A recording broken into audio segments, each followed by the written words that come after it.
stand here and listen to this baloney. He won't float. He doesn't stand for baloney.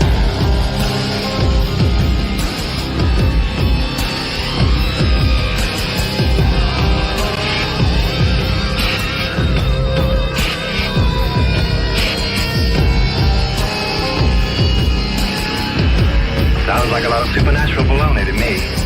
Supernatural, perhaps. Baloney, perhaps not. Hello, my little darklings. You're in for quite a treat tonight. This is a really interesting episode, and we are setting the Wayback Machines all the way to the year 2006, my first foray into the paranormal radio realm.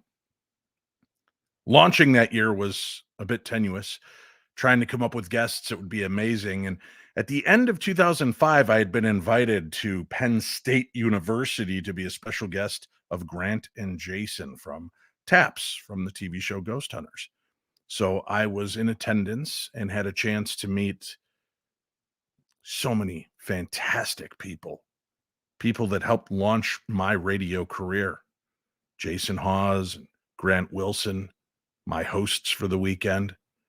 I also got a chance to meet the godfather of paranormal himself, John Zaffis, and the queen of the nighttime world, Rosemary Ellen Guiley, who we've sadly lost. And at the end of the conference, I got a chance to meet Lorraine Warren, and it was truly a privilege. I had never met Lorraine before, and I was invited up on stage to say hello after the show, and she greeted me with open arms and a large hug and a beautiful smile and welcomed me. So months later, when I had begun broadcasting, I nervously reached out and I called the number, and Lorraine Warren answered. And I told her who I was, and she said she remembered me, and I asked her if she would be willing to come on my show and talk about her life and career. And she granted it. It was a 1-hour episode back then, truly a 1-hour episode. And this is the original interview, minus all the original commercials and bumpers and ads. But this is the original interview in its entirety and gives you a unique and interesting perspective into the world of Ed and Lorraine Warren. This goes down as one of my first really happy moments as a radio show host, because the line of questioning that I chose to begin with made her happy. She had said nobody had ever asked these type of questions before, and at the end of this interview, she gave me the best compliment and said that in all the years she's done interviews, nobody had ever shown the kind of caring and respect that I had. Tomorrow, we'll be back with another bonus episode. Tomorrow's episode is The Conjuring Phantoms of the Past. Lorraine Warren, again, joined me in 2006, 2 weeks after the passing of her beloved husband, Ed Warren. I was the first person she granted an interview to. I think it was because of this very first interview that you're about to hear. So again, I'm going to ask you to be a little patient with your host on this show, because he's brand spanking new into the world of radio at that point. It had been a 20-year hiatus since the last time I'd cracked open a microphone and let my personality shine. So I'm a little tentative, and you can hear a little nervous as I talk to one of the true legends in the field. And I hope that you enjoy this episode as much as I enjoyed bringing it to you. Ladies and gentlemen, this is The Conjuring, the Warrens' first real case, with Lorraine Warren.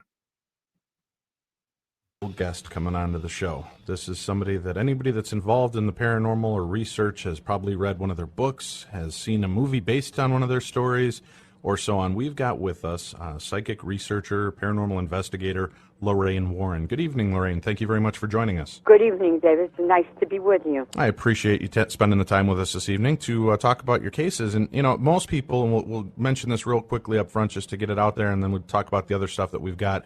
Most people are going to be familiar with you from the Amityville horror case. Yes, well, our career went farther back than the Amityville horror, but the Amityville horror is probably the most publicized haunting in the world, because it didn't matter what countries that we were in, everybody knew about Amityville. You know, it's like the movie The Exorcist. which of course was based on a true case history that my husband had the true files of, the actual files, I should put it that way. On the real Exorcist case? Yes. Well, I didn't know that you were involved in that in a sense as well. Oh, yes. You know, these are all cases that are brought to the public's attention, but remember, the cases of that nature are happening all the time. Mm-hmm. They're just not brought into the public focus, you know, and when, as your opening stated about people not escaping it, one of the ways to best escape is to not get involved with occult practices. Together, you guys have been investigating the paranormal and doing psychic research for, quite a few years before the Amityville Horror. Could we start at the beginning here? You and Ed met, realized that you both had an interest. Wow. Nobody ever does that, David. That's nice. We met, I have never dated anybody but my husband. I met my husband when I was 16 years old. I was attending a private Catholic girls' school. I was home for the summer. My husband was an usher in the theater that I went to one evening with a group of girls from CYO, which is a Catholic youth organization. And they introduced me to him. And I had never been out. I had never dated or anything. That didn't seem like it was important to me at that time in my life. I met Ed. We did date, but it wasn't like you'd call serious dating. And he went into the Navy at age 17. He was a hero in World War II. His ship went down in the North Atlantic on February 5th of 1945. I have to stop and think sometimes. Sure. We were married on survivor's leave. Now, he never talked about the home that he grew up in, nor did I talk about the things that happened to me. I thought no one had really any understanding of things that I tried to explain, where I could see lights around people, and certain people's lights were much brighter than others. And I didn't know what it meant. The nuns at school kind of frowned upon it. And my parents, who were very, very loving Irish Catholic parents, and really didn't understand it. And I could see it put stress on them, as well as the nuns at school. So I more or less kept my feelings to myself. I didn't know that I was looking at the human aura of people. I didn't really understand that at all. I didn't know why. Were they colored lights, or was it just a white light surrounding them? It started with mainly the lightness, but then it began to develop into color. I have never had training in my work. It's all been very, very natural. But I did know, or didn't when I first started to talk about it, I felt everybody could see this, David. I didn't know what psychic meant. Sure. I didn't know what the word aura meant. I didn't know any of these things. But I did know that the night I met my husband that something did happen.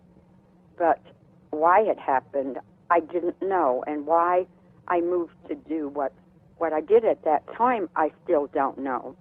But he was going to walk all of us girls home. So as a result of it, we passed his home first. And we convinced him he didn't have to walk us home, And so he was just talking and chatting and doing things like that with us. Very clean-cut kid. I can still remember even what he was wearing. I can remember what I was wearing that many years ago. And he ran across the street to go up a couple of steps into his home. And that young, athletic, 140-pound kid, I didn't see him. I could see my husband as he appeared to me in my mind's eye as he looked just before my husband collapsed over 5 years ago. Wow. And I wrote in my diary, I'll spend the rest of my life with you. But I never told him that until well after our marriage and our daughter was born. And he always just kidded about it. He made light of it. He would say such things. They call that entrapment. Right. And so anyway, that was really love at first sight, huh? It was love at first sight. I mean, he had dated. I had not. But, I mean, he was never involved in any other serious relationship. So, all right, he comes home, and he picked up, he had his education and things of that nature. He picked that all up. So he went to Pear Art School, which was a subsidiary of Yale at that time. Okay. And we made our living as artists for many, many years. And the art funded us and enabled us to travel. And my daughter, our daughter, Judy, would stay with my parents. And that is how we made our living. He began to talk about this home he grew up in Bridgeport and the things that happened. My reply would always be to him, honey, you're not supposed to believe in things like that. You're Catholic, the same as I am. And when people die, they either go, to heaven, hell, or purgatory.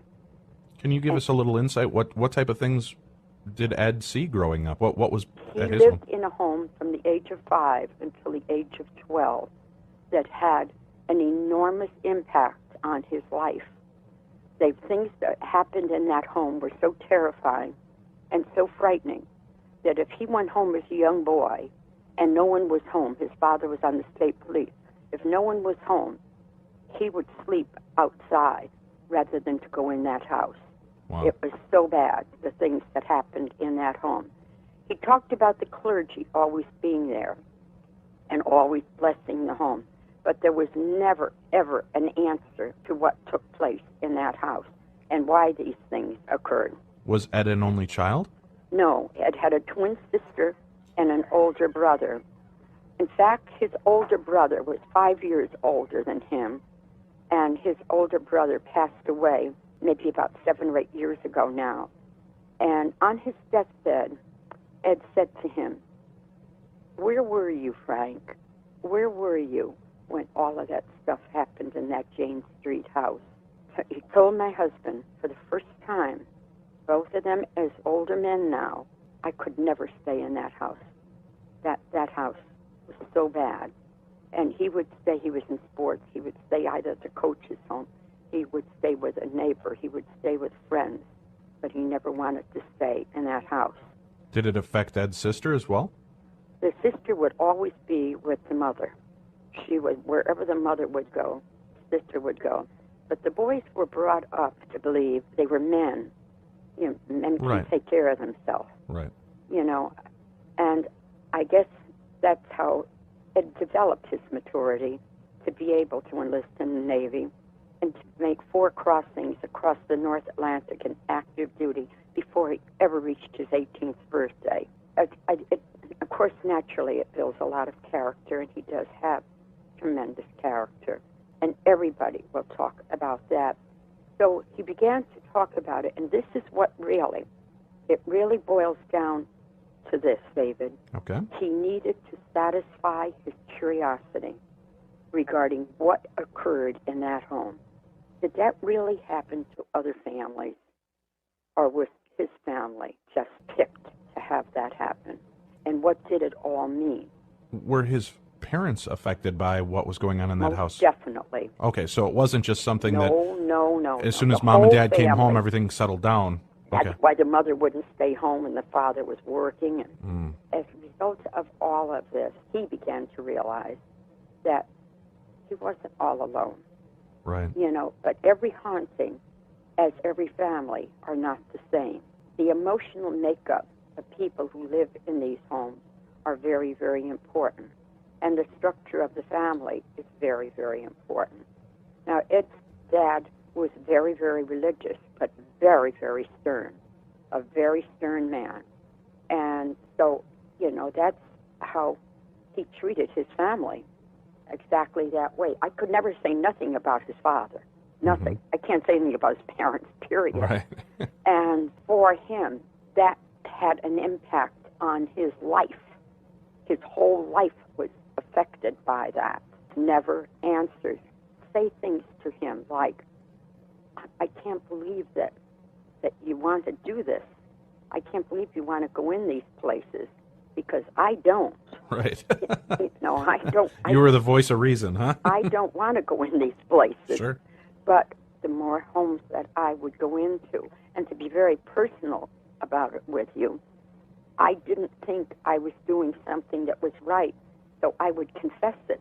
I would go to confession as a Catholic and confess to doing this because I felt I was doing something wrong. And, of course, it took a long, long time, and it took counseling with a Catholic exorcist to make me realize that, you know, what I was doing was perfectly all right. It was what was motivating me to do it, and that was very positive. And my psychic ability developed right along with it. Everything that has happened to me regarding my own psychic ability has happened very naturally. So I discern in these homes what is going on. I discern for cases like the possession cases. I discern for the police where murders and things of that nature are concerned. That has been my role, but always working with my husband. Some years ago now, we were out in California, and I became involved with Dr. Thelma Moss and Dr. Johnson at UCLA, where they were doing research on Kirlian photography. That is the ability to photograph the human aura around every living object that God created. That fascinated me.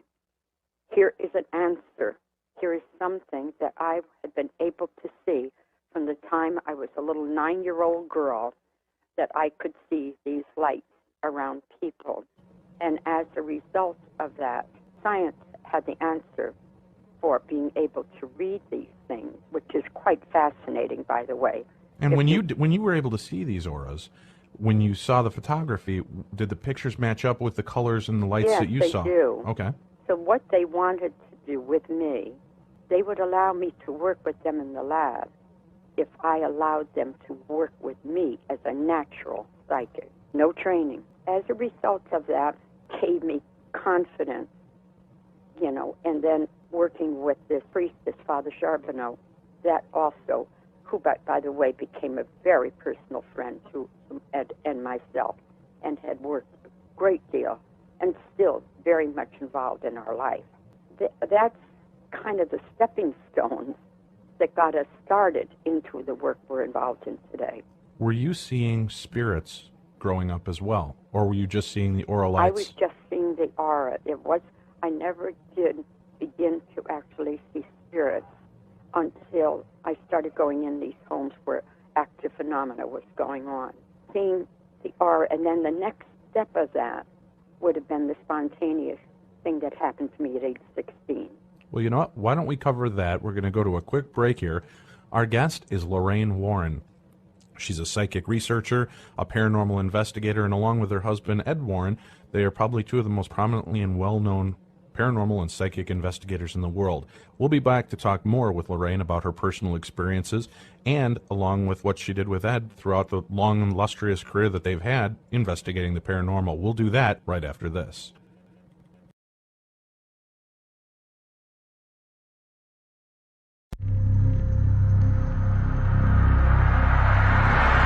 Haunted Magazine is a publication dedicated to all things paranormal and spooky. Each issue features articles, interviews, and stories about ghosts, hauntings, and other unexplained phenomena. The magazine also covers topics such as cryptozoology, UFOs, and other aspects of the supernatural. Expect to find in-depth investigations of haunted locations, first-hand accounts of ghostly encounters, and reports of paranormal events and attractions. The magazine also includes features on the latest ghost hunting technology and techniques, as well as tips for those looking to search the supernatural on their own. Issue 37, The Frights of Spring, will be in stores from March 6th. So remember, don't be normal. Be paranormal, and order your copy today.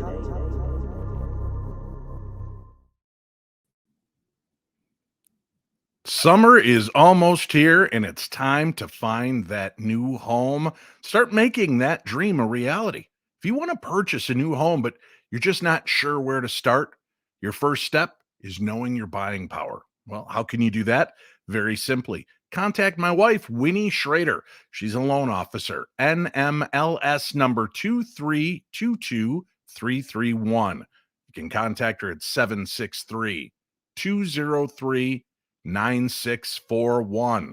So if you're looking to buy a home or your first haunted house, make that call, 763-203-9641. Winnie Schrader's with you every step of the way. Contact her today. Join us for this amazing paranormal conference that's being held in a haunted school in Glen Beulah, Wisconsin. Haunted Midwest Ghost Tours presents Great Lakes Paranormal Conference on September 22nd through the 24th, 2023. We have some great speakers with Jason Hawes, Adam Berry, Sherry D. Benedetti, Lyle Blackburn, Shane Pittman, Sarah Lemos, Dave Schrader, Jeff Bellinger, along with Wisconsin's very own Chad Lewis, and many more will make this one of Wisconsin's most talked about events. We have over 40 vendors and nighttime investigations at various haunted locations with special guests. Get your tickets now at GreatLakesParanormalConference.com and find us on Facebook under the same name. Choose from VIP, General 3-Day, and Day Pass. Again, that's GreatLakesParanormalConference.com.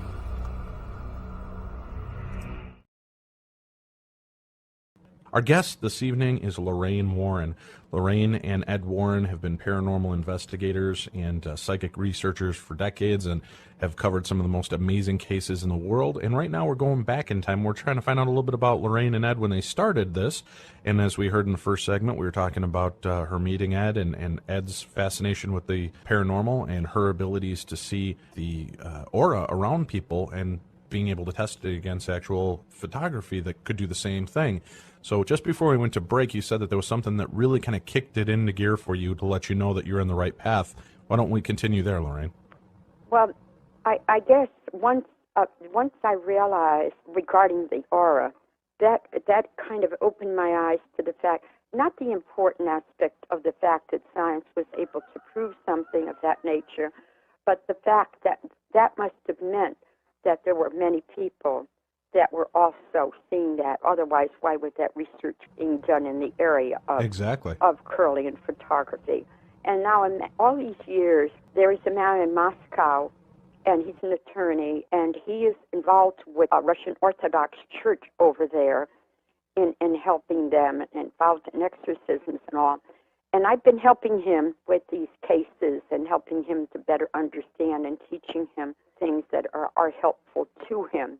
Somehow, the subject that you just interviewed me regarding myself and the Kirlian photography, and he pronounced it a little different with his Russian dialect, said about his dad. His dad was one of the inventors of that. Oh, wow. And I think, what a small, small world. And especially when you get into the paranormal, it seems everybody is connected now. Exactly. Yes, you do, in one way or the other. Our faith is something that's very, very important to Ed and I. Well, it would have to be with what you guys have been up against. You have to have some serious faith, I would guess, to go up against demons and evil entities and things like that. You do, exactly. And my husband, of course, chose to study the area of religious demonology. And as a lay person, there were very, very few. I know you can go on the internet today and see many of them referring to themselves as they are not. I don't know whether they seem to like the title or think it gives them importance or what. But Ed put tremendous amount of energy and time, and not just understanding our own faith, but understanding other religions and interviewing and talking to clergy and studying both the New Testament and the Old Testament. And we've worked with rabbis. We've worked with Buddhist monks in the mountains of Japan. We worked a great deal with the Anglican Church in the United Kingdom for 27 years. So it isn't just we stay steadfast to our Catholic faith, but we work with all of these religious clergy. And we will always make a point of saying we would kneel for a rabbi, we would kneel for a Buddhist monk, we would kneel for any of them just as we would for a Catholic priest. Out of respect, sure. Now, did you find by doing these travels, all these different cultures and religions, were you finding the same type of events happening throughout the entire world? Yes, you were. You were fighting exactly the same thing in all these different cultures. So because of that, their rites might be different. Say the Buddhist monks, to have the honor of going into these monasteries, myself as a woman, to go into these monasteries and work with them, to do it with the Catholic clergy, where the cloistered clergy are concerned in the Catholic faith, and me as a woman to go in, wow, you don't really know what that is like. Now, you've seen spirits, you've seen physical manifestations of spirits. Do they have auras as well? It depends. All right, remember, when a spirit appears, what they are being fed through our energy. Without the energy, they can't manifest. All right. So it's us that is activating that spirit. We're doing that. Or the energy of the room, or the energy of other people, or the energy of nature is what is activating the spirit. That's why you see it today in so many photographs, these ghost globules, all these. And if you study this, if you watch the progression of them, what will happen, David, is they begin to form all into this big, huge veil, which is a ghost veil. And you can see it. We have evidence of it, where it touches down like onto the ground and then goes up into the atmosphere. That is what the spirit is drawing from in order to be able to manifest, in order to be able to show themselves, say, on film. When you take a photograph of a ghost or any spirit, when you are able to get that in a photograph, you are not photographing a ghost. You are not. They are implanting their image onto your film. That is what is taking place at that time. Okay. So do you see the auras then around them? Or if the aura I see around the spirit most likely just be an extension of my aura? So let's say something is going to manifest. It's going to be attracted by your aura. Okay. Not as a man or a woman or as a young child. It's going to be attracted by your aura. Like attracts like. And that is why people going out and taking these photographs of ghosts always shoot 3 or 4 times in one location. Right. To give it the opportunity, to manifest. So, in other words, David, you and I could be out there. It's only going to be attracted to one of us, not to all of us. And we may not see it with the physical eye, or we may. Well, that was another question I had here. Now, I was wondering, there are so many cases where only one person in the group can see a spirit. Exactly. This spirit is able to tap into my energy flow so it can make itself almost like a little movie. It's showing itself to me. Exactly, okay. yes. So it's tapping into my... Else you're that psychically sensitive. Okay. So, there's more than one rule of thumb. I can see that working a lot more, that they're using our energy and our personal energy, and if it's like attracts like, that this spirit can see that I'm the person in this group that they would most be able to communicate with. Maybe we're on the same wavelength, if you will. Exactly. So they come in and they blend into my energy field, which allows me to see them and why other people may not. And it probably depends on your energy field, how strong it is, if it allows other people to see it as well. Well, it would depend, like I say about the like attracting. Right? You know that there are people that if you went into a crowded room, or even if you were in a public place and you were either lost, you know that you're going to look around for that one person to approach. Sure. We all do. But yes, like it definitely does attract like. And you see it all the time. You have to realize. And then you know these people that seem to go through light and they just seem to attract people to them. Right. Not because they're so handsome, because they're so beautiful, but what is it? What does it mean? It's that energy and that light that they're putting Exactly, out. Right. dear. Like a moth to a flame. Exactly. You just have that light burning and it draws you in. Okay, I can see that. Yeah. Now let me ask you. Now you two, Ed and yourself, have discussed your pasts and your abilities and his want to go out and help people so that they're not going through what he went through. Not at first. It wasn't help. Oh, okay. Oh, we didn't know. We didn't know what to do to help him. Okay. No. It was just to investigate? It was just to satisfy his curiosity. Then we realized it was falling into all of these different categories. You know, they weren't all the same. What did that mean? Do you remember the first investigation that the two of you went out on to try to further this information? One of the first was mind-boggling for me. We were making a delivery of paintings in New Hampshire. This other couple wanted to go with us. They hadn't started their family yet, and Judy was just a baby, so she was going to stay home with my mom and dad. So we went up there to make this delivery of paintings, and Ed spotted a sign, and it was called Henniker. And he said, Henniker? And he made this big deal out of it. He said, I read about this haunting that takes place in this town of Henniker. And his buddy, who had been a childhood buddy of Ed's, and said to him, there must be 1 million Hennekers all over the place. He turned a curve in the road, and there was a sign. David, it is still there today. Okay. This is the only Henniker on earth. And so anyway, we went to New England College, which was in its infancy then. You know, everybody there, the students were about the same age, or maybe just a little younger than Ed and I and Jerry and Yolanda.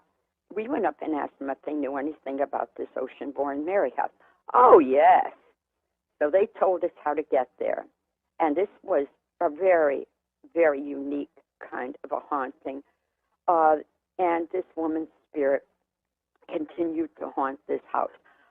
You want to see a spooky-looking house, you would have to see this place. High on a hill, late at night, dirt road, and it's on a mountain, and we pull up. Now, this is something about myself I don't even understand to this day. Okay. I'm not afraid to enter a dark house. Well, that makes one of us here. Well, I think it's because I've always been very secure. I was secure in my home. I'm secure in my faith, secure in my marriage. I've just been always a very secure person. I always felt that there was nothing that could hurt me because I had faith. We pulled up, and just the two couples, and it was a rickety old fence all out in front. It was a great big hulk of a home, darkness, total darkness. I said I would go up to the door. And we knew that a man by the name of Louis Roy owned the house, an old man. That much we knew. So as they watched from the car, from the third floor of this house, they watched this light come all the way down to the second floor, down to the first floor, and then this little man opened the door to me. This is exactly what I told him. I told him that my husband was very, very interested in his home because of the haunting phenomena that had occurred in the house over a period of time. And I wondered if he would be gracious enough to let us come in and talk to him. And he said, certainly. And he did. So I beckoned for them to come. Now, this is what the light was. No central plumbing in the house, no central electricity in the house, no heating in the house. This is a cold October night. So we went in, and the room that was off to the left was a room that he used all the time during the colder weather. He had his bed in there. He had numerous shelves with books and photographs. He was a photographer, and this big potbelly stove. That was it. Okay. And he had a light on the end of 200 feet extension. And that's what he would walk around with for his lighting. Okay. That's what he improvised for Sure. his lighting. Primitive, yes.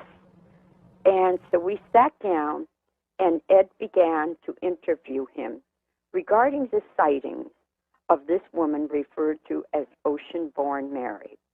And Oceanborn Mary had to do with a ship that was attacked by pirates crossing over from the UK into the United States. And this pirate, Pedro was the man's name, he had said that this woman who was going into labor that was aboard, that he would spare them all if she named this baby after his mother, not knowing if it was going to be a boy or a girl. And thank God it was a girl. Right. And he named her Mary. And so that's how she became known as Oceanborn Mary. And so, anyway, she is the woman who haunts this home. I believe still to today that she still haunts it. So he's going over all of these things with my husband. Now remember, this is all very Greek to me, Mm-hmm. extremely Greek to me, not to Ed, but to me. So what happens is that we're sitting like in a semicircle, and I'm kind of partly behind my husband, and I have my arms on the back of his chair, Ed, and I'm listening. Now my evaluation on this is important. I'm not thinking anything about anything psychic.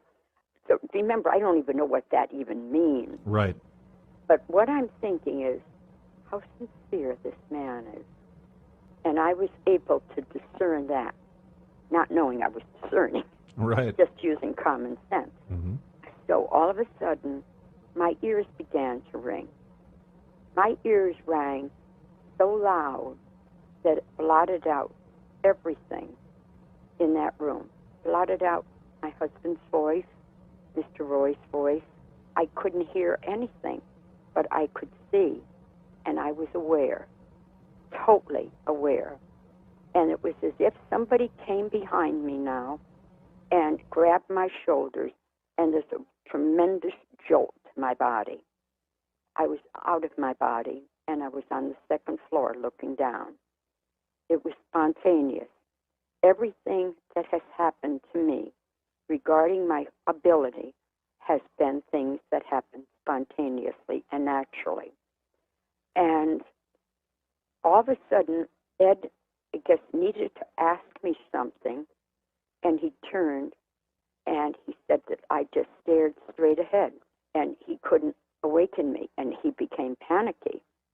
And he said to the man, "What's the matter with her?" He said, "She must be psychic." He said, "This happens to a lot of people who are clairvoyant." And he said, "What do you mean clairvoyant?" He said, "She's my wife." He didn't even realize, nor did I, what was really happening. That was in the late 40s. That is when that happened. Were you able to see things around the All house over. during this OB? Okay. But see, that is exactly what the ghost is. That's what they can do. That's exactly what they can do. But it was not intimidating. David, it was not the least bit frightening. I wasn't the least bit frightened by what was happening to me. Now, did you see the spirit in the house while you were doing this then? No, I did not see the spirit in the house while I was out of my body. We did return with this other couple, Mm-hmm. and we did see her coming right down the stairway, which was very, very beautiful. Do you think that maybe you weren't so much having an out-of-body experience, but maybe you were linking in psychically and you were seeing through the ghost's eyes? No, I was out of my body. Okay. I was out of my body. I was, that's what they wanted. Everything that they were interested in doing with me at UCLA had to do with all my natural development. Okay. Not trained development or not programmed by Sure. somebody else, because that isn't natural at all. So everything that began to take place from that time on, regarding my police work, regarding my research with my husband, regarding work for the federal government, everything all happened in a very natural, very spontaneous way. So that was your first foray into really the paranormal investigations, and there you were right in the middle of it and having an experience like that. That's phenomenal. Without truly knowing what was really going on. Well, you know, one of the reasons we have you on the show today is that there is a special coming up on the Discovery Channel here, and it's booked for around July 27th. If not, it should be on shortly after then. Perhaps you could spend a few minutes and tell us a little bit about the case that you're going to be covering in that story on the Discovery Channel, so we can give a little background and history to people, and they make sure to tune in and check it out. It is a movie that was done regarding the Devil in Connecticut case that I believe they are referring to where evil dwells. In this case, it's a young boy. He was 11, 12 years old at the time that we were brought in by the Catholic Church regarding the possession of this child and the outward manifestations that would occur in the home and to him as a child. Doors were open through occult practices. He turned out to be the most vulnerable in this home. And as a result of it, there were many exorcisms performed over him. There were 6 Roman Catholic priests, 4 of them schooled and ordained in Rome, that worked along with us on the case. And that has to do with this movie. And the title of the book, which will be out in print supposedly at the end of this month, and it'll go on our website, is The Devil in Connecticut. It'll come out in print again. Amazon.com brings back books on demand. And The Demonologist, which was the extraordinary career of Ed Lorraine Warren, and now The Devil in Connecticut are 2 books that are on our website, which is warrens.net. www.warrens.net. And that's WARRENS.net. Well, Lorraine, I can't thank you enough for being a part of our show this evening.